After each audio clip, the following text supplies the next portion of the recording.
Pernah jatuh dekat Mekah. Lepas tu pergi X-ray benda semua tak dapat result dia, tak tahu apa.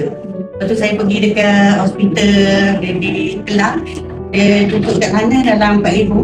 Tapi tak kurang juga. Kalau nak turun tangga tak boleh semayang. Macam apa ni? Semayang atas kursi. Turun tangga satu-satu meter tangga. Lepas tu dah lama tu saya cari alternatif, saya jumpa tu Alex tu dalam TikTok tu kan. Saya cerita pasal sebuah ni lah. Bila saya pakai tu dah tak sampai 2 bulan. Untuk saya elok lah, Alhamdulillah. Boleh semayang macam biasa, turun tangga pun dah boleh macam tidak satu-satu.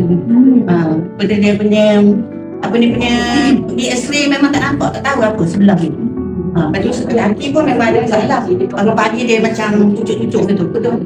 Bila nak bangun macam ni kan, bangun pagi kan. 3 hari je pakai stokin je lah. Dari 7, sekarang dia 70. Betul, untuk pun tak ada dah. Lepas tu bantuan ni lagi, tak ada dah sakit. Kalau doktor, kalau pergi jumpa doktor suruh turunkan berat badan. Kalau pakai ni pun boleh turun berat badan juga. Tapi pulaannya memang kita tak rasa. Dulu ada tengok si kurus ni kan? Dah tengok si kurus ni. Sila like, share dan komenkan video ni dan jangan lupa savekan video ni. Sila follow dengan CY.